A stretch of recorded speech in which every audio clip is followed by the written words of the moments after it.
Ladies and gentlemen, welcome to another impromptu live special edition episode of the Jay and Rob Toy Show. I am one of your hosts, Rob McCallum, and we're going to jump right into it because it's been a pretty exciting day. If you're a Masters of the Universe fan, if you're an 80s cartoon fan, if you just love heroes and villains and sorcery and swords, it's probably been a pretty good day to you. Let me bring my good friend, the He-Man, to my Prince Adam, Mr. Jay Bartlett. Oh, hello, my friend. Well, How are you? It's sunny in your basement, I see. That's very nice. It is absolutely. How excited were you for today? It reminded me of 2002. You and I were at a certain party, and we were getting excited for the new Transformers series and the new He-Man. I think we're dropping around the same time. And that excitement was, I had a couple of things I had to do this morning, so I didn't get up right away. I watched it, I think, early afternoon. Yeah, that was going to be my first question to you. Was this a midnight thing for you? Was this a 6 a.m., a 4 a.m.? When did you jump right into? Obviously, we're talking about Masters of the Universe Revelation, the new show on Netflix. Episodes 1 through 5 dropped. This was an afternoon thing for you. It was only because I had prior engagements that couldn't be.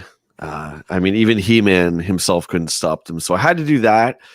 But I was eager to come home and kick back and just take it all in. And I got to tell you, I guess we should probably tell everybody there's going to be huge spoilers, right? Massive is that what we're doing? Spoilers. We're going to jump right in. Our YouTube thumbnail has a big spoiler thing all over it.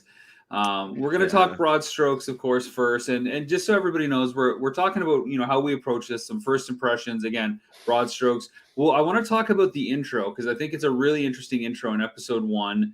I want to talk about some of the toy-centric homages that we get, some of the core concepts that they infused in there, some of the characters and how they came across. I want to talk about some flashbacks that we saw with He-Man, which we've never really seen before. Save a couple instances in the Filmation cartoon. And then, of course, because we're a toy show, kind of first and foremost, I want to talk about the toy tie-in to Masters of the Universe Revelation. It's not necessarily going to be in that order, folks. Anything can happen. We're just talking. Jay and I haven't even connected at all. We've stayed off the communication, and it's all for camera. Save it for camera. Here we go. So you waited to the afternoon to take it all in. What was that I did. like? So I got home, had some lunch, and I turned it on, and there's 5 episodes in season 1, and it went by like that. Much quicker than the War for Cybertron did the first time. I remember that kind of started to drag near the end, but the He-Man one, it really felt like a movie. Smith did a wonderful job of blending one episode into the next where you didn't have to watch the intro again. I think the intro is only in the first episode, so it just goes right into the next episode and continues off. It felt like a movie to me. I'll let you lead it where you want it to go, and then we can discuss those points. Yeah, this was an early morning thing for me. I was up before 6 a.m. I got up and threw it on right away, and I was kind of like you, kind of glued, going through episode after episode. I think it wasn't until episode 3 that I just stopped. I'm like, okay, I need to just pause and take it all in. And then, I did the morning routine, got ready, and then right back to it, watching episodes 4 and 5. It was actually the intro is on all of them. Netflix just auto skips past it, so you can just watch it seamlessly. I think you're absolutely right. Broad strokes, it feels like a nice, cohesive 2-hour feature-length film. I hope that's the same vibe we get for parts 6 through 10, where it's basically another film that arcs kind of perfectly with a beginning, middle, and end, and some nice subplots in there. It felt very, very cohesive. It didn't feel patchy. It didn't feel overbearing. I didn't feel like anything really dragged on. There was no single storytelling element that really weighed on me, like where I was just hoping they'd get past it and on to the next thing. It all worked really well from a production and execution and a digestible sense for the audience. That part, it's impossible I think, to fault it from. I mean, yeah, I agree. Let's talk about probably the greatest thing in that whole series, which is that Kevin Smith made this a continuation of the Filmation cartoon. So everything that happened in that, they very much acknowledge it and talk about all the adventures they went on together. And he continued, which is great. This is not a reboot at all. This is 100% a continuation from the original canon stuff from the cartoon. That was the best decision he could have made. So thank God he did that, and he didn't try and redo it. I love the 2002 one, but I don't need to see that story retold again. We all know why he's He-Man, and holy shit, does that first episode just like jump right into it? You're like, okay, here we go. Yeah, the first one is really for the fans. That first episode is like, here's all your favorite characters that you remember. Here's all your favorite settings. Here's what I think all your favorite toys that you played with come to life on screen from what you probably remember vaguely growing up. Because not everybody that watches this is going to be a He fan, a super He-Man guy. You mentioned that it stemmed in the Filmation canon. That said, there's a lot of liberties that Smith takes, and he does a lot of rewriting. So, yes, the grounding was there for Filmation, as it was for the 2002 series. But a lot of the stuff that Smith and the other writers on board, they took some of that and went in their own direction completely. So while it's a starting point, I don't think it's consistent with everything that had happened in there. And I'm sure there's a bunch of contradictions as well. Not just in art style, of course, to change some things to make it work, like how Faker is completely different than He-Man. No, but I comes off. But there's a lot of difference. Like the Filmation stuff never had a King Grayskull, right? That's part of this. That was an element in the 2002 series that has worked its way into this. Yeah, there's a lot of that with like Hero and Wonder Bread, He-Man, and all that for stuff. Me, this takes parts equally from the Filmation, the 2002, and the toys as a whole. There's so much toy-centric love woven into this. It almost feels foreign because one of the big things that we've always talked about is that misconception between, well, the cartoon was like this, but the toys were like this, and it never fully aligned. So you had to like pick and choose, especially with Masters, where that third element was the comic. So which of the Triforce do you like? This blends it all a little bit better together. So I don't think it's fair to call it a continuation from Filmation. I do think it's a fair approach, a great story that takes parts from everything. But it's a continuation of everything that's happened is what I mean, where they didn't try, and you're not getting that Keldor story again, and you're not getting how he became He-Man again. You're not getting that origin story. It just kind of picks off. There's a really great kind of recap of the beginning of the first episode that's told with the original paintings and original toy art, which I thought was just absolutely brilliant, how that was done. And I mean, I got to say, that's very much a Disney approach to Star Wars, where it's kind of like Smith gives us that great first episode where there's an attack on Castle Grayskull, and it's literally all the forces fighting each other right away. And I think that's very much the Disney approach, where it's kind of like, here's the Millennium Falcon, here's a TIE fighter, relax, we got you, it's going to be okay. So you're kind of eased into it, because I know there's a lot of fans that were going into this being like, well, they better not ruin this. They better not ruin this. So I think that first one was a real nice setup to kind of ease us. I mean, I didn't care because I think that Smith's a brilliant storyteller anyway. So you don't have to give me that. What am I trying to say? You don't have to ease me into that kind of thing. Yeah, I mean, I'm kind of torn on how they did the intro with the known packaging art. You see references to Masters Universe classics, like the Grayskull there is like straight from the box art. You see stuff from the Masters Universe magazines and comics and other notable, art prints that are out there. And it's interesting, but because it's like done in a 2D parallax kind of slightly shifting thing, and it feels very motion graphic. Driven instead of like animation. And maybe it's because my expectations going into this, it's Powerhouse, it's going to have that anime 2002-ish vibe, that Castlevania vibe that is also on Netflix. I'm just expecting action right away, and we get this background for people that might not know. Here's all the little bits and pieces, the world, the characters, the conflict all set up with these iconic images that fans will clue into. I just don't know if that worked 100% for me. I like it as a fan, so I get the extra layer of appreciation. As a storyteller, I wonder if there was a different way that they could have done it to really hook people in. Maybe it's just fan service, but this was always supposed to be for the fans from day one. So it's hard to really fault them for that as well. Right, for sure. Thanks everyone who's tuning in, by the way. And hi, Lisa. How are you, babe? Yeah, I mean, do we want to? I don't know how you have the breakdown. Are you just winging this, or do you have like an outline? No, I have an outline, like that long list of topics that I mentioned. So sure. We've kind of talked about a little broad strokes. What did you think episodes 1 through 5? If you had to give a thumbs up or thumbs down or some sort of hypothetical rating out of 10, where are you at with that? And let's talk maybe 3 pros and 3 cons. So the series as a whole, 1 through 5. So far, the first 5 episodes. The pros definitely outweigh the cons. There was only a few moments that I was kind of cringy, and they really kind of addressed that later on too. When Orko asks Evelyn, "Can I ask you a personal question?" and she's like, "No, I wasn't named Evil. I put that in there." That was kind of funny. There was a few of those moments. The new character, and you would know her from the comics, Rob. I don't know. It's Andrea Andre? Andre. Yeah. I didn't care for her.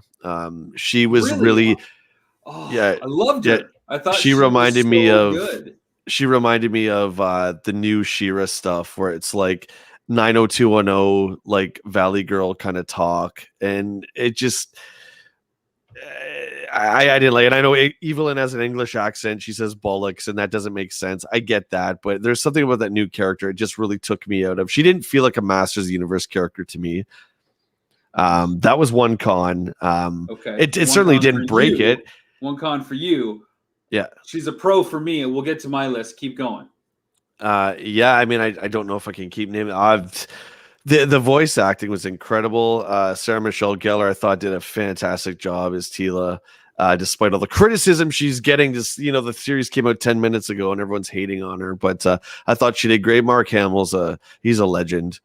There's no you just can't even argue. Everyone who played Duncan, by the way.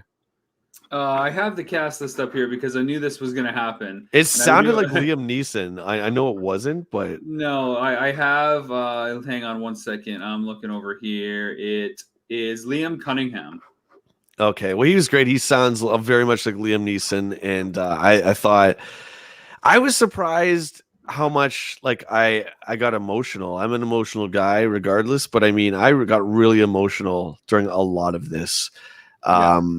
It's just fantastic. I think the story was great. We won't get into super spoilers, but near the end, I was kind of disappointed because you think it's going to go one way, and I'm like, okay, this is going to wrap up nicely. I don't really like that. And then, it doesn't wrap up nicely. It bucks so that was kind of a con because they go through this incredible journey to get the 2 halves of the sword, and they go basically to heaven and hell. And it's like, okay, they go through all these trials and tribulations. Evelyn is now, kind of neutral in all this. And then it kind of just erases at the end, but it doesn't really. I don't have a lot of cons. One pro off the top of my head, again, Orko is probably my favorite character. Like, I cried so much. A lot of things that he said and the emotions that he felt were so heartfelt. Even Cringer was fantastic, and he's normally a character that annoys me, but they did him really well too. Those are give me some of yours. Yeah. Well, out of 10, what would you give it? I would give it a solid 8 for sure. 8. Okay. Yeah, it's. I think. I mean, it's good when they leave us wanting more, and I wanted more because it ends on a pretty big cliffhanger in a number of different ways, which is great. But I wanted more. Maybe even higher, man. I think every character, even like characters that are bumbling fools like Merman, they really made him out to be a friggin' awesome character. Voiced by Kevin Conroy, Batman himself. There you go. Yeah, he was great, and I don't really Merman's a throwaway character for me. He's just one of Skeletor's henchmen, right? But in this, he's now the Lord of the Ocean again, and you kind of see how all the villains at Beastman and everyone kind of went their separate ways. And Triclops is a nut job. He's like leading this cult. Yeah, I want to talk about some of those characters specifically. Getting to my kind of pros and cons. I want to give this a big thumbs up. I was a big fan of the character of Andra. I thought she was a really good window for the audience to kind of get into the world, to understand the ebb and flow, to understand who the new version of Teela is, who she becomes after some time when things kind of hit the fan. I thought she's smart. I thought she's intelligent. I thought she was learning stuff. I thought she was motivating other characters really well and pushing them to their limits so they're not so stuck in their way. I didn't have a problem with her accent at all. I mean, no more than I had a problem with it. Seemingly most of the background villagers and citizens were all like animal people, except for like one scene where Duncan's getting the cup of magical water. Seems like every other citizen on Eternia was some sort of cat human hybrid. I was like, okay, well, we haven't seen that. No, it was more of the Earth. It was more of the Earth accent. Like she kept calling Teela T and stuff like that. And I don't know, for me, it was very like California Earth kind of a vibe. And it took me out of it. Not enough to break the character, but it was just kind of irritated every time she spoke. I was just like, sure. I don't know. That's fair. I just really thought she was great. Conversely, though, I wasn't a huge fan of Cringer. The approach that Stephen Root did, who's normally an actor that I really like, I just didn't like the voice. It felt too human. I would have liked a more of a character voice there that still had the humanity rooted in it, which you got sometimes in the Filmation series when Cringer would talk, even though he'd sound like this sometimes. You know, you can still get it in there, but put on a performance. I mean, he literally sounded just like a guy talking with a meek and calm tone, which is okay. It just wasn't the direction I was hoping for on that. Merman, even though it was Kevin Conroy, like I said, the terrific voice actor, best known for his role as Bruce Wayne Batman and Batman the Animated Series, that kind of took me out of it too, because I was expecting, the classic Merman kind of, lisp, Jay, that you do so well as an impression. Give me your Merman for a second. Yeah, exactly. So I was expecting kind of that. And, we got this more serious kind of, battle-worn ocean warlord, which, again, works really well for what they're doing and what they're setting up here. It was just a departure. And you know what? The difference is always good. I love the oddities. I love when things go different and it's not the same thing over and over again, where it almost lines up to your expectations, but not quite. You almost can get put off more, versus if you lean into it and go in a different direction, it sometimes just feels a lot better. It's something that's going to probably grow on me, and I hope we see more of Merman later on. I love Evelyn's threat to Merman. If you don't help us, we'll leave you in the sun until you're absolutely crispy. It's like she, by far, Lena Headey, was like the winner for like the best vocal performance. I bought hook, line, and sinker to every single phrase and line that came out of Evelyn's mouth, even when she was in disguise as that classic Filmation, old lady, asking for help that we saw with the creeping Horak. I was like, yes, we get to see her. She just, everything that Evelyn had to say, I bought hook, line, and sinker in terms of vocal performance. So yeah, the voice cast, amazing across the board. Maybe a slight con, because I see it kind of from a storytelling level, was the flashbacks. We see a couple different flashbacks with, here's an adventure that happened with He-Man previously, just so you know that He-Man's in the episodes, because he's not anymore. Because we have this other story going on. It felt like they were jamming him in a little unnecessarily. There were some parallels where you would see Teela do stuff with He-Man and then later come back and do it with either Prince Adam or Andra. But it felt like it was shoehorned in to make sure they hit a quota. Yeah, which are no doubt from fans with their panties in a bunch, which pisses me off. It's like they're panties. This is Masters of the Universe, and I got to be honest. I'm going to say this and probably rub a lot of people the wrong way. I think He-Man is one of the most uninteresting characters in all of Masters of the Universe, because he shows up and he's never defeated. There's never a threat. He's never challenged. There's the one episode, Rob, your favorite one, where he loses his power because he thinks he kills somebody. I mean, that's great. But other than that, Stinkor shows up, whatever, he punches him and punches a tree and knocks him over. My point being, I liked that He-Man wasn't in this. And to that point, my favorite character, Prince Adam, well, he's not in this a lot. The stuff that he's involved, the gravitas of the scenes that he's in is just phenomenal. He chooses to kill himself by separating the power sword, knowing that he's going to die, and he chooses to leave, their Valhalla, which they call Preternia, at the risk of never getting back to paradise. And what happens when he comes back to try to have the Masters rebuild? Like you said, alluding to that, the Masters are going to finally get together. They got the two halves back, and everything's going to be okay on Eternia again. And here comes Adam raising the sword, and just at the moment, spoiler alert, Prince Adam gets it. And I know Kevin Smith, if you watch the after show with him and Rob David talking to some of the cast members, the first thing Kevin Smith says is, okay, let's get into it. Can you believe we killed Prince Adam not once but twice in 5 episodes? I was thinking that. I'm glad. I thought Prince Adam was a fantastic character. He-Man in this was the same as He-Man always is for me. Again, I like Dolph Lundgren He-Man because he has more of a personality to me. The like squeaky clean Superman He-Man is not really my thing. So I loved Prince Adam. I loved watching him. The few times He-Man was on screen, it didn't really do it for me. So to see, obviously they're not going to kill off Adam. They left it on a pretty big cliffhanger. But that was really cool that they did that. That Skeletor did that, and it's funny when he's put the spear in his back, you can I could just see like Mark Hamill's like face, like getting into character because he does a full body acting when he does his voice stuff, right? So that was a shocker, man. And then Skeletor, I don't know, Rob, you'll know this more than me. For the first time ever, I think holds up the sword and says, "By the power of Grayskull," and I was like, "What?" Yeah. So I mean, I'll take issue with. Okay, it's cool that he does that, and as a fan, but like my thought is, how does he know the magic catchphrase? I mean, he kind of sees Adam do it right there for like the very first time, and so like, does he put it together in the moment? Like, there's a few weird things that fans, you just look over it again for the sake of the story. Skeletor gets the power of Grayskull. That's all that matters. Let's just say he heard that and he tried it out.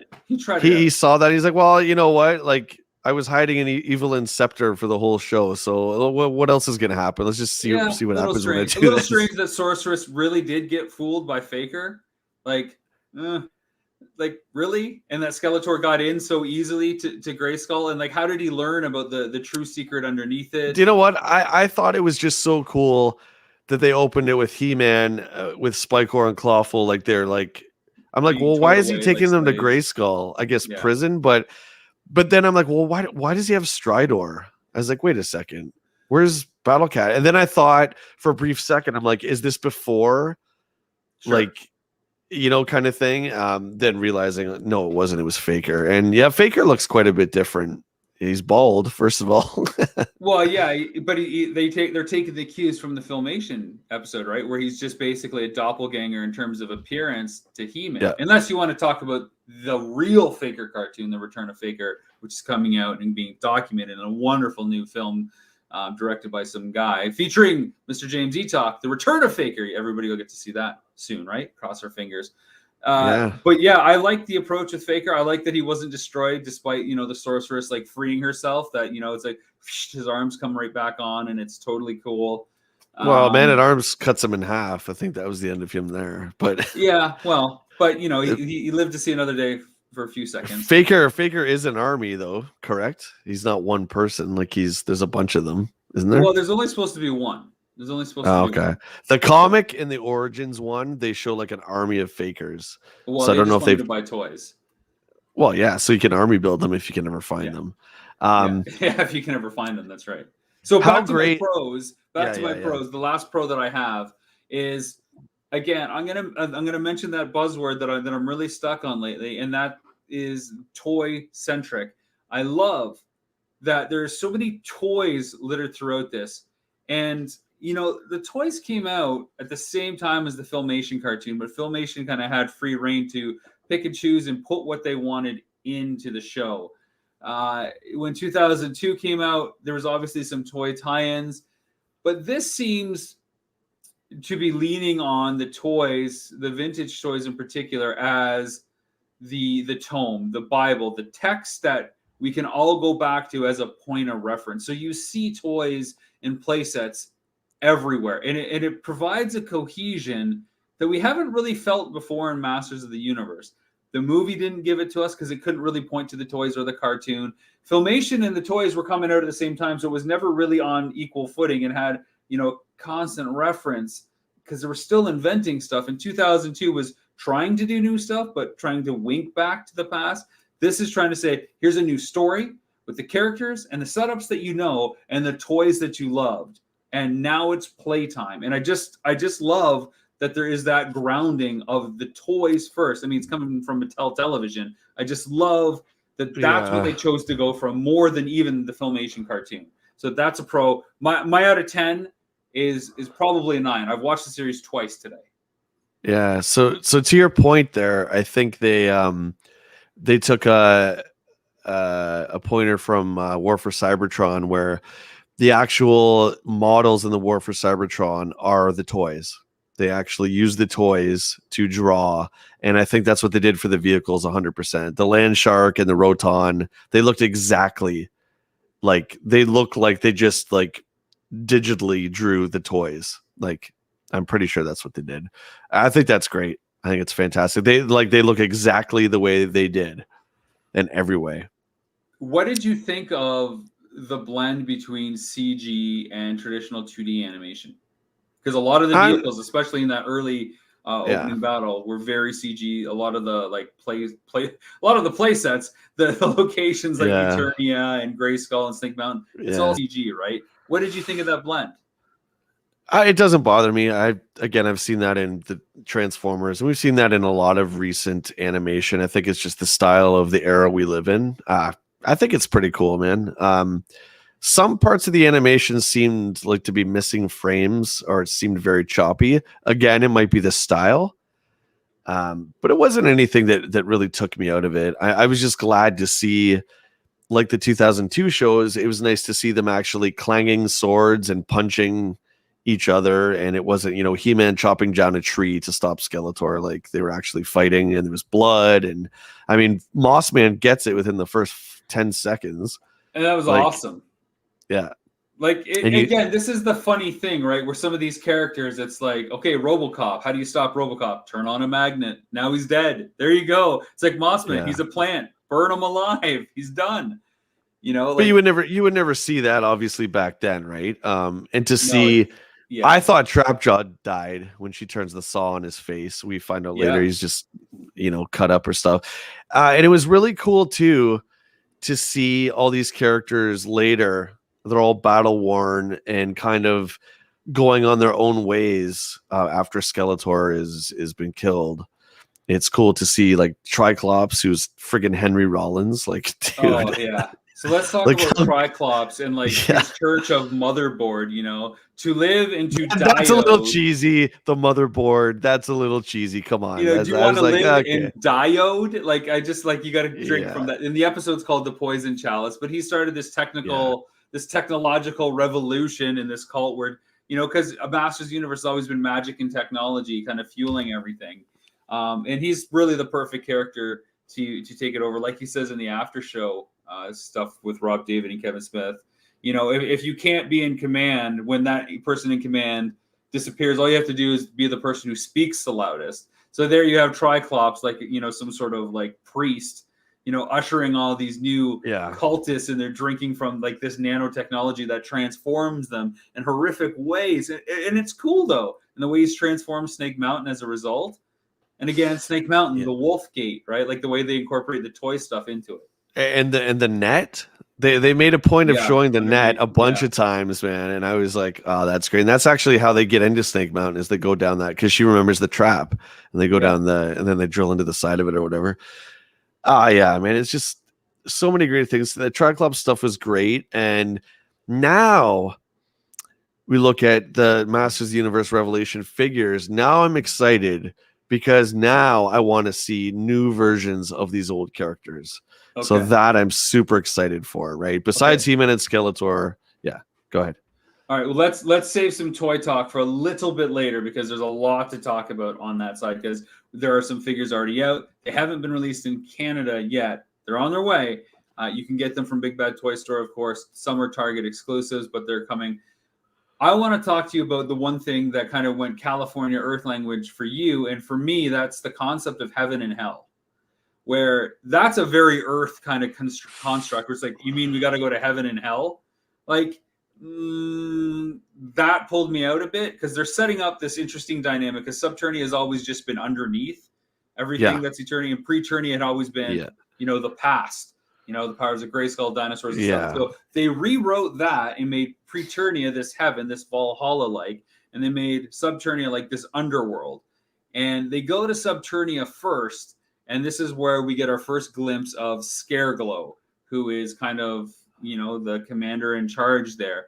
And we talked about Scareglow not too long ago, and you're like, why is he so popular? Why do people care about him? Why are people going nuts for the figure? I'm like, well, one of the things was not only was he a late in the run figure, like in that 86, 87 range, there's always this cryptic phrase next to his name. It's always the master of this or whatever. He was the evil ghost of Skeletor.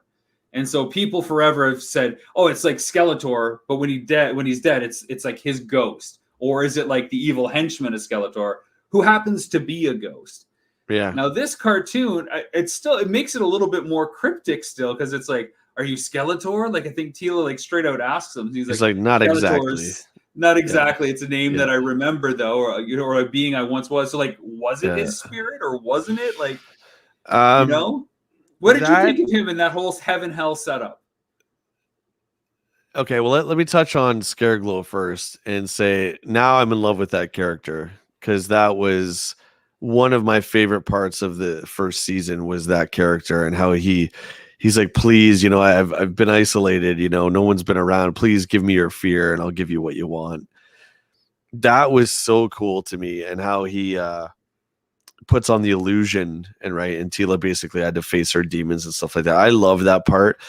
The hell part was fine. I don't understand why they had to do the afterlife stuff. I like to see, Wonder Bread, He-Man, and Vicor and stuff like that was great, but I liked seeing those characters just not necessarily in that context. And then the fact that they made the Eternia playset be the Heaven Gates kind of thing. I like to see the Eternia playset, but not necessarily in that context. And I like to see those characters, but not necessarily in that context. And then it's like, Adam wants to go back. And they're like, well, if you go back, you're going to be immortal and you're going to go into the dirt like everybody else. I don't know. Not super sold. Yeah, I thought it was a really interesting writing device to get all those characters, Vicor, Wondar, King Grayskull, Hero, into the story without having them in the story. These are past champions of Eternia who have wielded, the power sword, but they're all gone. And they've earned their place and they've let it go, and it's somebody else's challenge to take up, which could be something that comes back into things. And I think you're going to see, Adam maybe being in Subternia now, and they'll have to go back down there and deal with that. Who knows? But I thought it was a really clever device. I don't understand how you get sky sleds in Preternia, or how the Eternia castle is there and how there's different towers, or how that whole realm works. I don't understand it. It doesn't feel grounded in anything other than saying, well, we have to put something there, so we're going to put this stuff there. So why was Mossman there? Because he's not a champion. He died. No, but he died, and he earned his place amongst the gods for all the deeds he did while he was alive. Okay. And he got to choose his form, and he chose just to be the forest spirit up there. Yeah. And when Adam died, he got to choose to be Adam instead of He-Man up there. He wanted to be that version of himself. Yeah. So I liked that the characters were there. I thought Hero was, more fun than I expected, because he was hilarious. Yeah. He reminded me of you so much. When he goes when he talks about putting the two halves of the sword together, and he's literally clinks them together. He's it was so cool. And his voice too. I don't know. It reminded me of you, or a character that you would like. Phil Lamar, you know who he is? Not off the top of my head. Who told you to put the bomb on? I didn't tell you to put the bomb on. Oh, He's no Jackie. way. Yeah, he's Jackie. There you go. There you go. Very cool. King Grayskull too. Not too familiar with that character, so that was pretty cool to see him. Wandar, I guess he does exist. Everyone, he's pure canon now. Yeah, it did bother me. I really wished when she was going to leave. Roboto sacrifices himself to forge the sword, and that's great. Another death, by the way, and she's going to go in. I thought Adam was going to stay there. I was really kind of not annoyed, but I really didn't want Adam to go. I thought it would have been really ballsy of Kevin to just say, nope, He-Man's dead. We're going to carry on without He-Man because this is a continuation of that story. That's cool my thoughts. He's dead. So they're going to continue on with the story in parts 6 through 10. Well, he gets stabbed. I mean? He gets stabbed, but he's lying dead. There. I don't think he's dead. Oh, he's dead. He's done. Well, we can wager on that. I can almost guarantee you they didn't kill Adam because they would have put it through his heart. It was lower on the side, first of all. So it's like, what? I can never trust anime angles to begin with. So, if they put it through his heart, and they didn't have that death scene, like he was just kind of lying there, and she was like beside him, like almost like aiding him. He's like, dead. He's dead.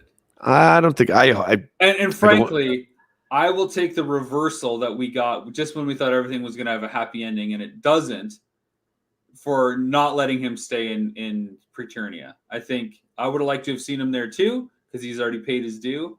Yeah. But having him come back and like having a worse fate, it's like, careful what you wish for. It's like what I love about it all. It's all these powerful Greek archetypes. It's going down to the underworld to get the thing that you can't, facing your fears, which is something we've seen in every great epic saga. You have to go to the underworld to retrieve the thing, and the only thing that'll save you and make you come out changed and experience is if you look into the mirror, right? It's the cave scene in Star Wars, Yeah. It gets a little tired at sometimes, because you're so used to it. But I think it worked well and played well enough in this context. And to have Skeletor get the power at the end, I think that's a great point to end it at. Because I certainly thought it was going to be at the beginning when that happened. And it's really, I mean, I know you want to get into the toys later, but just while we're talking about Skeletor, it's a really poor choice on Mattel to release that figure first, because that really would have been a nice surprise. But during the whole 5 episodes, I'm just like, okay, I know he's coming back. When is he coming back as this, the God Skeletor? When's that going to happen? I don't understand why they released that toy right away. That's really stupid. Yeah, that was interesting that toy came out. And I'll be honest, even though knowing that, I was still watching, not thinking about it. I really didn't think about it too much. That toy was out there and that he was. It really didn't. Because I was just watching and I was fine. And I was completely fine with everybody's cries. Oh, this has nothing to do with He-Man. It's like, you know what? It's okay that Teela's leading this story. That she's this relic hunter now. Sent to help basically the sorceress and Evil Lyn. I think that's okay. There's no reason why that can't be good. And she's got the biggest arc to change. She gives up everything in the palace because she feels so betrayed because everybody had secrets from her. So they got to focus on the people with the biggest arcs to come back.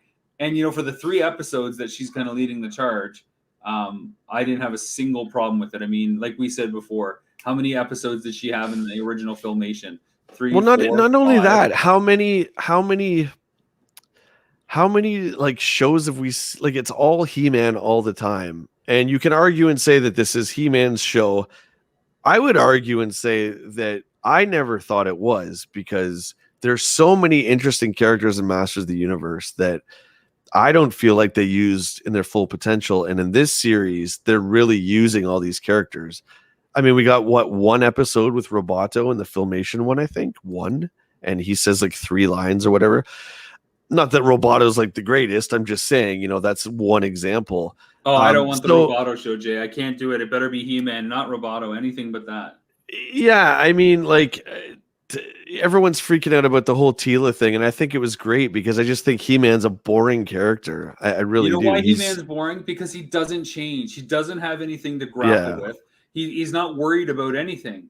Adam, by contrast, changes a lot and gives up everything, and then he tries to come back and can't.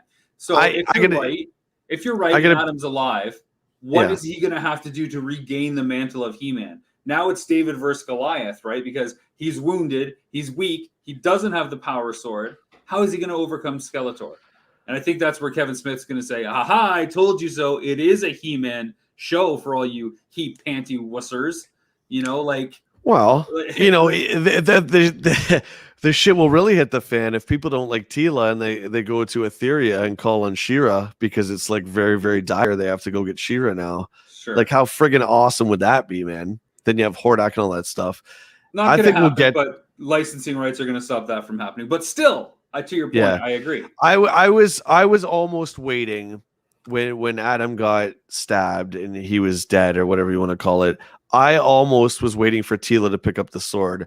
Now, according to canon, she's the daughter of the sorceress, right? So that's kind of her destiny, but she also kind of cancels that out during the show when she's fighting Scareglow and says, you know what?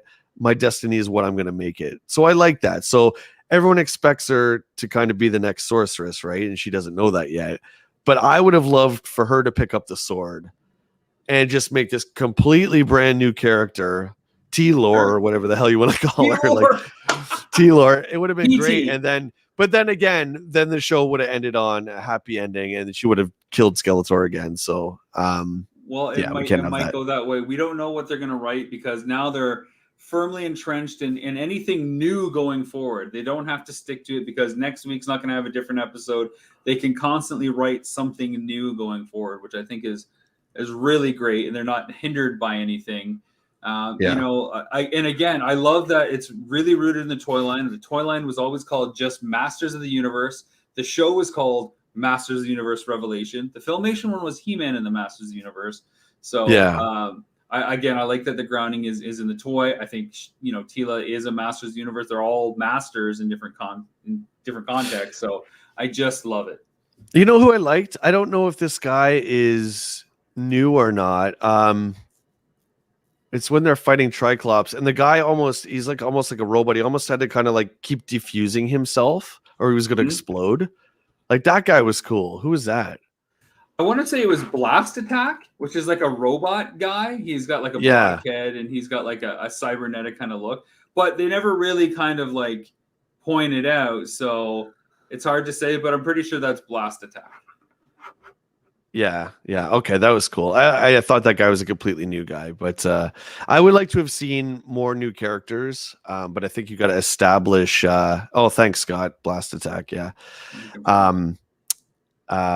I would have liked to have seen more new characters, but I think that's to come. I love the idea that Beastman. Again, I don't know if this was old canon or whatnot. The Beastman was like almost obsessed with Evelyn, where he had to protect her. I really thought that was cool, and I liked how it was like the good guys and the bad guys teamed up. And it was really cool. At no point, honestly, especially when it was Orko and Evelyn for that point, at no point did I ever think she was going to stab him in the back. No, I mean, I think that's really, every group was like always on the same side on a common goal. That's really great writing. It wasn't like that diabolical villain's gonna like stab Orko in the back. I'm like, no, they're gonna help each other. And she genuinely, like, when they're hiding from that shadow beast, she's genuinely like, you got to believe in yourself, man. Forget what your parents said. Your name is Oracle for a reason. You got to believe in yourself. I don't know. That was really cool, man. Even to the point at the last moment in episode 5 where she's like, Skeletor? And it's like, what is she going to do?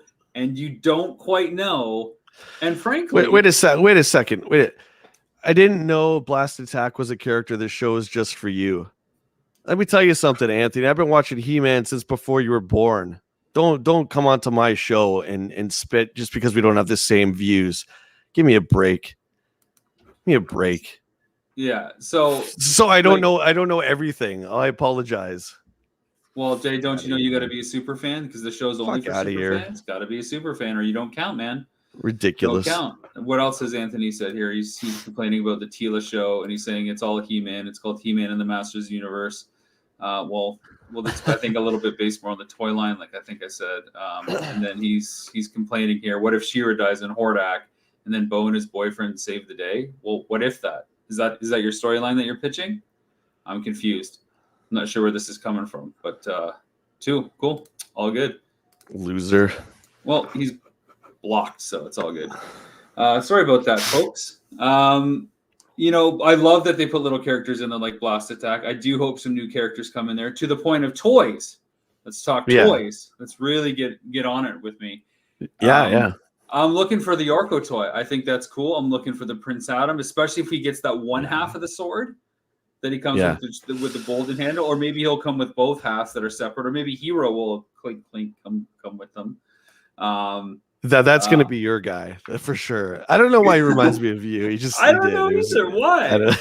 I think because it was like, it's serious. This is He-Man, and that's you. And then at the same time, there's that comedy. It's like Disneyland. Like, and it was really cool, man. It's just really cool part. I really hope there's a deluxe Triclops with like 2 acolytes that come with them. I think that would be really, really cool. I hope we get a set of everybody from Preternia, like everybody that's in that race is going to be cool. And I hope we get before and after versions, where we get Whiplash before and Whiplash after with the cybernetics, or at least it's detachable tails and stuff like that. So I'd be all in, especially for, I don't want to call them the futuristic versions, but the now versions of these characters. I think it's great to see the evolution of them. And I would buy every single one of those. As much as I like, or don't like buying the same character over and over again, as we've constantly talked about, I think it's great just to see Merman with one eye missing and Trapjaw with one. Everyone has one eye missing. Did you notice that? Well, that's always the thing. Just take one eye away, not both eyes, and never do anything else. I want to give a shout out to Chris Coffey here, who says something that I passionately agree with. He says, the second I hear the declaration of, quote, true fan, end quote, I ignore. If you like it for any reason, you are a fan. I completely agree. You don't need 30, 40 years of fandom to prove you're worthy to watch a TV show. If you've never watched He-Man or Masters of the Universe or picked up a comic or bought a toy, but you turn this on because it's on Netflix, maybe the world's biggest, entertainment platform, and you like it, guess what? You can be a fan if you want to call yourself a fan. Well, yeah, that's whatever that friggin' scumbag's name. That's the kind of stuff that, I'd expect in a Star Wars group. No offense to the good Star Wars fans, but it's like, this is what I'm talking about. I didn't know the character's name, so I get like called out as like, oh, this show's for you. Like, get the fuck out, get off my show. Well, he's also complaining that it's the Tila show, and we know how to deal with those people. They can go back in their time machine and watch, the 130 episodes of the original series. And I guarantee he hasn't expand your mind. There's no way there's no way he's watched all of that too, or he couldn't have watched the live action movie because Tila is badass in that too. So get out of here, man. She's pretty badass in the 2002 run as well. I'm pretty sure she, she's kicking some butt there too. But heaven forbid. Enough about that stuff. Let me take over for a second. Sure. Let's talk the Death of Orco and how I think that's when I had the most tears. What a fight. Like, what a fight of magic between him and Scareglow. How friggin' amazing was that? And he just kept putting up the rings, and Evelyn tried to help him, and she didn't have any magic left in her, and Scareglow's just getting closer. And then, I don't know if Orco took both. It looked like he took both of them out. It's presumed he's dead. Who knows with the way things are wrote? He could come back, but it's presumed Orco's killed. That sucked. Yeah, it's a tough one. It's always hard writing magic fights. It's like he has an energy blast. They have an energy blast. Their blasts are countering each other perfectly. Oh, so-and-so's getting the lead. Because it's really hard to understand what magic is. What it looks like on screen and what it's doing. But like the point that I like about the moment you're talking about is it's all thematic, right? Because Orco is this weak character who's barely alive because the magic on Eternia is almost completely vanished. So he's afraid to do anything. He is like the perfect victim for Scareglow, who preys on fear. And there he is completely, engrossed in it, afraid to die because he's the last Trollin. And it's at the last moment. It's like, I'm not going to die. I'm not afraid anymore. I'm going to do this for my friends. My friends give me strength. And he just powers on and won't let it go. And the more he believes in himself, the more he's able to, take out Scareglow and buy his friends and escape out of there. And, he doesn't necessarily earn his place in Preternia, but they commemorate his death there as well. Yeah, Ryan's bottom comment there about the time Orko spent with Evelyn. I think Evelyn was the one who pushed him over the edge to give him the strength. So that was really cool. And I was kind of bummed. And I think you're going to see Evelyn betray Skeletor in the next one. But I was really kind of bummed how she just kind of said, I spent my whole life going after Skeletor's dreams instead of my own. And then at the end, she kind of just follows Skeletor. So I think she's definitely going to betray him, which I like to see because she's a turncoat. We've seen that too before, and we'll see how that comes back and into what degree is she going to like balance the playing field. Is it to stop Skeletor and to keep it even again so that Skeletor can live to see another day, or is she going to sacrifice herself and become a master for a moment? When she has the chance, who knows? Jeff Reed here, who talks to me all the time on Twitter. Jeff, I love you, buddy. Thanks for all your comments. It's nice to have the distraction. He says another comment that Jay, I think you and I can totally get behind. We all started as that fan that knew nothing about the franchise. New fans keep the franchises alive, 100%.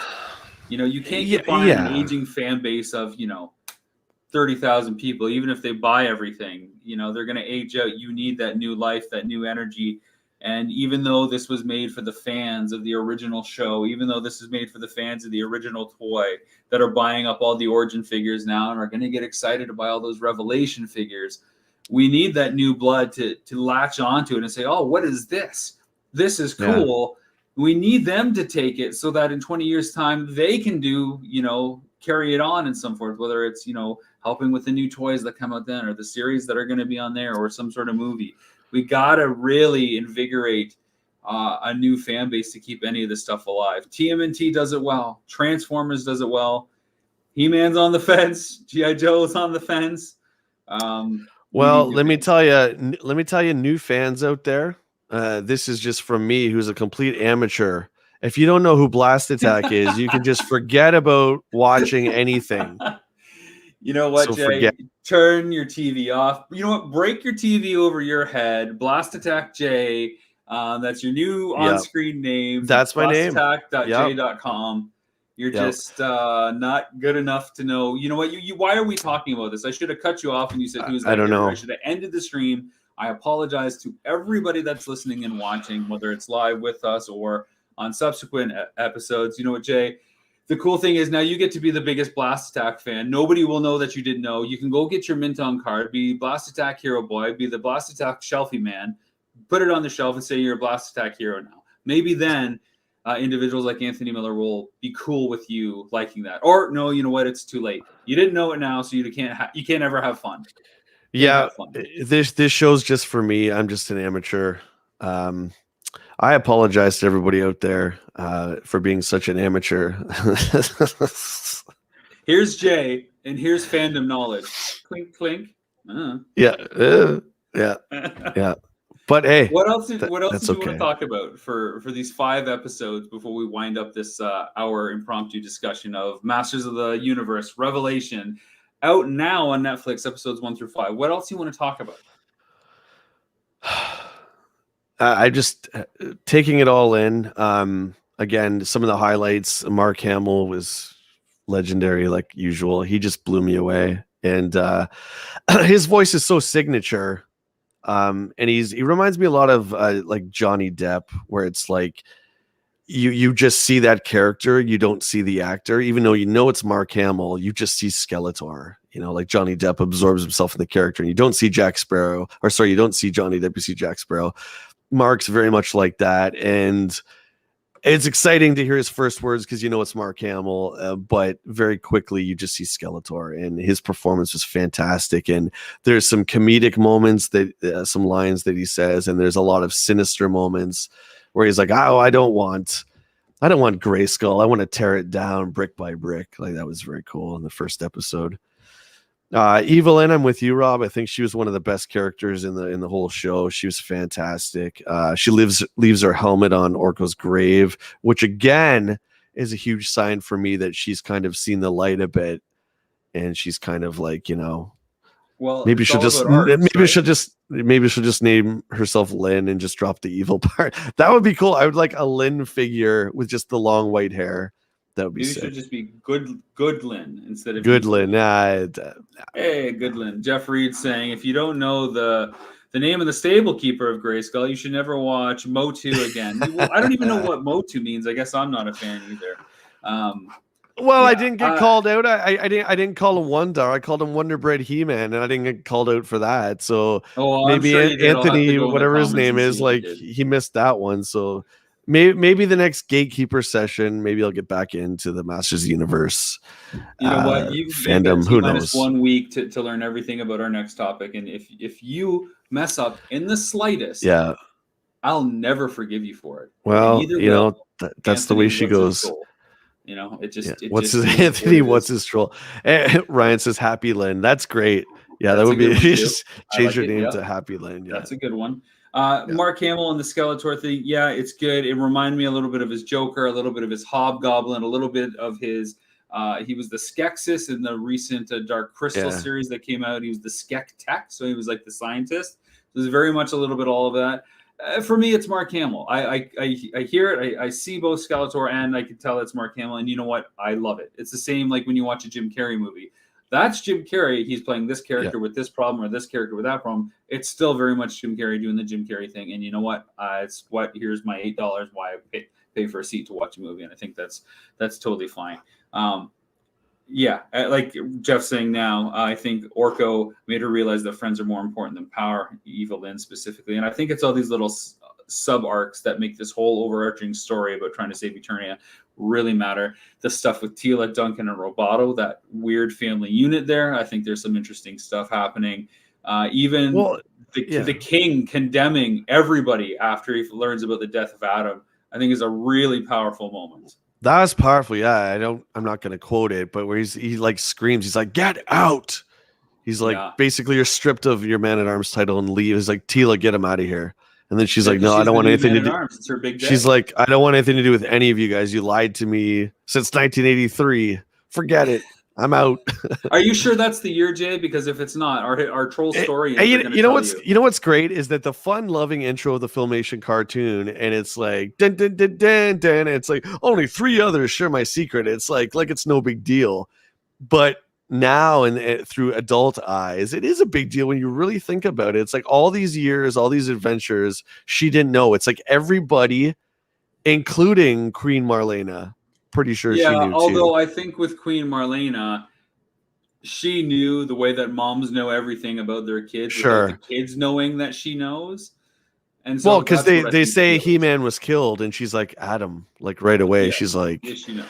But my point is, like, Orko, Krenger, Man-at-Arms, Sorceress, they all know. She was like the only one in the gang that didn't know. And I also want to touch on the fact that they make B-side characters, they make you care about them in this. Like Roboto, who is only in 1 or 2 episodes of the Filmation cartoon. He's now like C-3PO. He has this personality, and you care about him. And when he dies, you feel the weight of that. But where's Mechanic and Ram Man? They're coming, buddy. Don't worry. Mechanic with twice as long neckage. Season 2. Well, do you know how long his neck is, Jay? If you get it wrong, I'm telling the troll historians. Mecha neck and neck. From Trolla, not Trolla, from Trolla. From Trolla, yeah. That Trollas reside.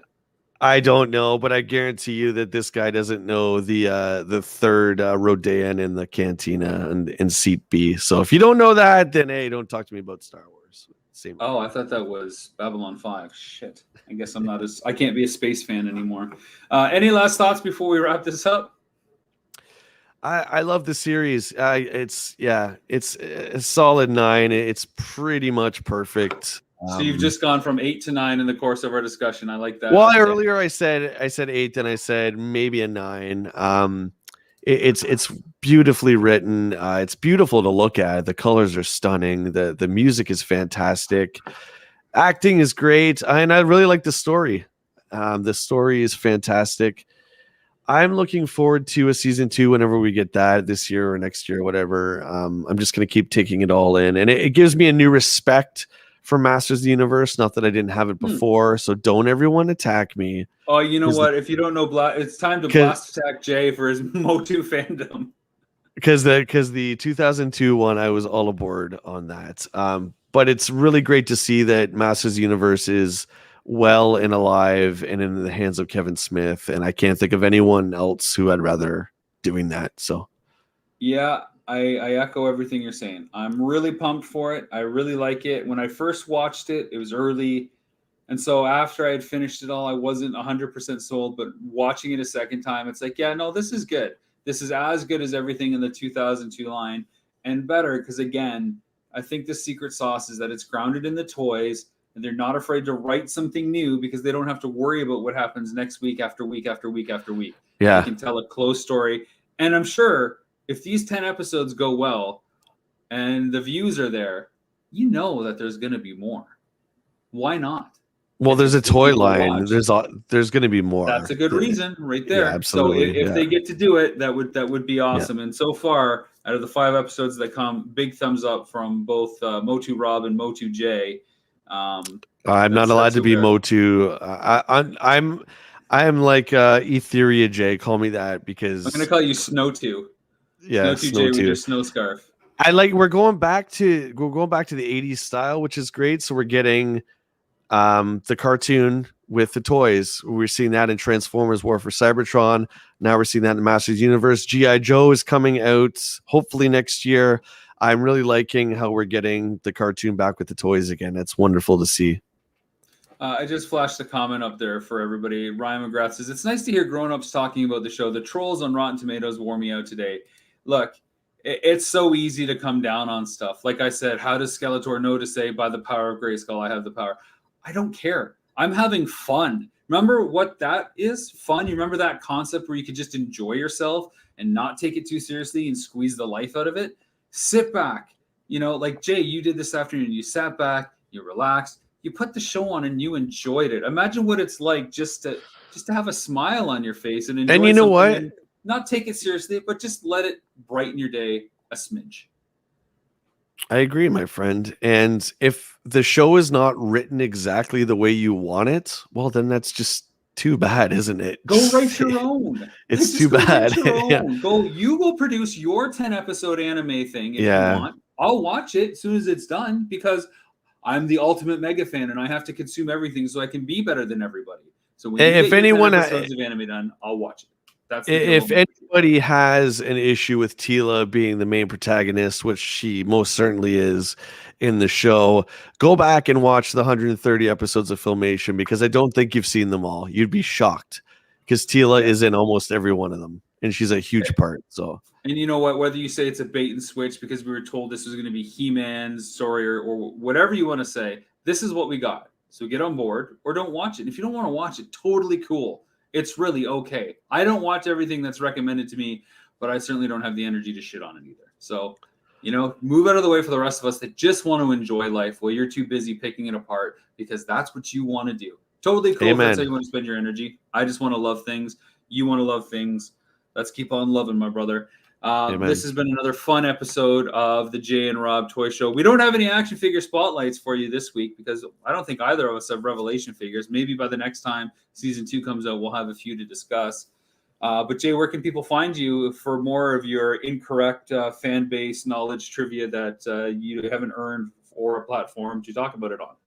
Well, first and foremost, Action Figure Adventure, which is playing everywhere. So check it out on Amazon Prime. And of course, my personal stuff is the my YouTube channel, which is just my name. And I'm going to change my name to Motu J. So just check me out there. Yeah, Blast Attack Jay Bartlett on YouTube. And I review toys and have a good time doing it. Again, if people can just ease up and if I misquote an issue of Superman or something, don't jump on me because it's a lot to remember. So I can't believe you're asking for mercy up front. Maybe you can forgive me. Maybe you can. Maybe you can. Maybe you can't. Who knows? Maybe I should just retire. Actually, I'm retired. Well, that's a shame because Action Figure Adventure Season 2 has now been greenlit, as has the Jay and Rob Toy Show, the TV version Season 2. It's coming at you all very soon. We're going to start filming both. It's going to be a good time. You know what? Maybe we'll miss some answers in those 2 shows either. But either way, you'll get to see them on broadcast TV around the world, and then you can take issue with that too. We love you guys. hit me up on Twitter at Rob McZob, on Instagram as well. Hit us up everywhere that you see us, because we are certainly out there. We couldn't do it without your love and your support, your appreciation. Thank you, Jay. We end every episode that we do with the same catchphrase that echoes through the winds of eternity and time. For the love of toys and the warmth of scarves, take care of yourselves. And each other. Because the best time of day, Jay, is blast attack time. You got it. Bye, everybody. Thanks so much for this fun trip down through Eternia Memory Lane.